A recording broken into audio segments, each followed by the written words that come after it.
এখানে থাকার জন্য ধন্যবাদ। এই বাক্যটির ইংরেজি হবে থ্যাঙ্কস ফর স্টেইং হেয়ার। এখানে থ্যাঙ্কস অর্থ ধন্যবাদ, ফর অর্থ জন্য, স্টেইং হেয়ার অর্থ এখানে থাকার। থ্যাঙ্কস ফর স্টেইং হেয়ার অর্থ এখানে থাকার জন্য ধন্যবাদ। আমি তোমার সাথে ছিলাম। এই বাক্যটির ইংরেজি হবে আই ওয়াজ উইথ ইউ। এখানে আই ওয়াজ অর্থ আমি ছিলাম, উইথ ইউ অর্থ তোমার সাথে। আই ওয়াজ উইথ ইউ অর্থ আমি তোমার সাথে ছিলাম। না, সে এখানে নেই। এ বাক্যটির ইংরেজি হবে no he is not here. এখানে নো অর্থ না, হি অর্থ সে, নট হেয়ার অর্থ এখানে নেই। No he is not here অর্থ না, সে এখানে নেই। এটা শুধু তোমার জন্য। এ বাক্যটির ইংরেজি হবে this is just for you. এখানে দিস অর্থ এটা, জাস্ট অর্থ শুধু, ফর ইউ অর্থ তোমার জন্য। This is just for you অর্থ এটা শুধু তোমার জন্য। আমি আর এখানে আসব না। এ বাক্যটির ইংরেজি হবে I will not come here again. এখানে আই অর্থ আমি, উইল নট কাম অর্থ আসব না, হিয়ার অর্থ এখানে, অ্যাগেন অর্থ আর। I will not come here again অর্থ আমি আর এখানে আসব না। আমি তাকে ক্ষমা করব না। এ বাক্যটির ইংরেজি হবে আই উইল নট ফরগিভ হিম। এখানে আই অর্থ আমি, উইল নট ফরগিভ অর্থ ক্ষমা করব না, হিম অর্থ তাকে। আই উইল নট ফরগিভ হিম অর্থ আমি তাকে ক্ষমা করব না। তোমার বন্ধুর তোমাকে প্রয়োজন। এ বাক্যটির ইংরেজি হবে ইউর ফ্রেন্ড নিডস ইউ। এখানে ইউর ফ্রেন্ড অর্থ তোমার বন্ধু, নিডস অর্থ প্রয়োজন, ইউ অর্থ তোমাকে। ইউর ফ্রেন্ড নিডস ইউ অর্থ তোমার বন্ধুর তোমাকে প্রয়োজন। যত্ন নিও, আমি শীঘ্রই দেখা করব। এ বাক্যটির ইংরেজি হবে take care, I will see you soon. Take care অর্থ যত্ন নিও, আই অর্থ আমি, সি অর্থ দেখা করা, উইল সি অর্থ দেখা করব, সন অর্থ শীঘ্রই। Take care, I will see you soon অর্থ যত্ন নিও, আমি শীঘ্রই দেখা করব। সে কোথায় চলে গেল? এ বাক্যটির ইংরেজি হবে হোয়ার ডিড হি গো। এখানে হোয়ার অর্থ কোথায়, হি অর্থ সে, গো অর্থ যাওয়া। হোয়ার ডিড হি গো অর্থ সে কোথায় চলে গেল। সব কিছু কি ঠিক আছে?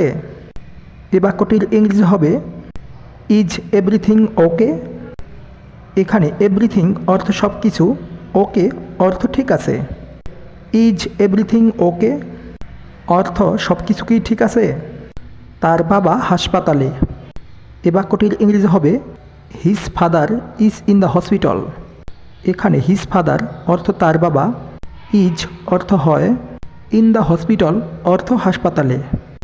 His father is in the hospital অর্থ তার বাবা হাসপাতালে। তাকে যেতে হয়েছিল। এ বাক্যটির ইংরেজি হবে হি হ্যাড টু গো। এখানে হি অর্থ তাকে, হ্যাড টু গো অর্থ যেতে হয়েছিল। হি হ্যাড টু গো অর্থ তাকে যেতে হয়েছিল। আমরা সেটা বোঝাতে পেরেছি। এ বাক্যটির ইংরেজি হবে উই আন্ডারস্ট্যান্ড দ্যাট। এখানে উই অর্থ আমরা, আন্ডারস্ট্যান্ড অর্থ বোঝানো বা বোঝা, দ্যাট অর্থ সেটা। উই আন্ডারস্ট্যান্ড দ্যাট অর্থ আমরা সেটা বোঝাতে পেরেছি। আমাকে হাসপাতালে যেতে হবে। এ বাক্যটির ইংরেজি হবে I have to go to the hospital. এখানে আই হ্যাভ গো অর্থ আমাকে যেতে হবে, টু দ্য হসপিটাল অর্থ হাসপাতালে, অর্থ আমাকে হাসপাতালে যেতে হবে। আমি আবার দুঃখিত। এ বাক্যটির ইংরেজি হবে আই অ্যাম সরি অ্যাগেইন। এখানে আই অর্থ আমি, সরি অর্থ দুঃখিত, অ্যাগেইন অর্থ আবার। আই অ্যাম সরি অ্যাগেইন অর্থ আমি আবার দুঃখিত। হ্যাঁ, তোমার এখন যাওয়া উচিত। এ বাক্যটির ইংরেজি হবে ইয়েস ইউ শুড গো নাও। এখানে ইয়েস অর্থ হ্যাঁ, ইউ অর্থ তোমার, শুড অর্থ উচিত, গো অর্থ যাওয়া, নাও অর্থ এখন। ইয়েস ইউ শুড গো নাও অর্থ হ্যাঁ, তোমার এখন যাওয়া উচিত। তুমি যদি চাও। এই বাক্যটির ইংরেজি হবে ইফ ইউ ওয়ান্ট। এখানে ইফ অর্থ যদি, ইউ অর্থ তুমি, ওয়ান্ট অর্থ চাওয়া। ইফ ইউ ওয়ান্ট অর্থ তুমি যদি চাও। আমি তোমার সাথে আসতে পারি। এই বাক্যটির ইংরেজি হবে I can come with me. এখানে আই ক্যান অর্থ আমি পারি, কাম অর্থ আসা, উইথ মি অর্থ তোমার সাথে। I can come with me অর্থ আমি তোমার সাথে আসতে পারি। না ধন্যবাদ, তুমি এখানে থাকো। এ বাক্যটির ইংরেজি হবে no thanks, you stay here. এখানে নো থ্যাঙ্কস অর্থ না ধন্যবাদ, ইউ স্টে হেয়ার অর্থ তুমি এখানে থাকো। No thanks, you stay here অর্থ না ধন্যবাদ, তুমি এখানে থাকো। সে এখন কোথায়? এ বাক্যটির ইংরেজি হবে হোয়ার হি ইজ নাও। এখানে হোয়ার অর্থ কোথায়, হি অর্থ সে, নাও অর্থ এখন। হোয়ার হি ইজ নাও অর্থ সে এখন কোথায়। আমি তার সাথে কথা বলতে চাই। I want to talk to him. এখানে আই ওয়ান্ট অর্থ আমি চাই, টক অর্থ কথা বলা, হিম অর্থ তার।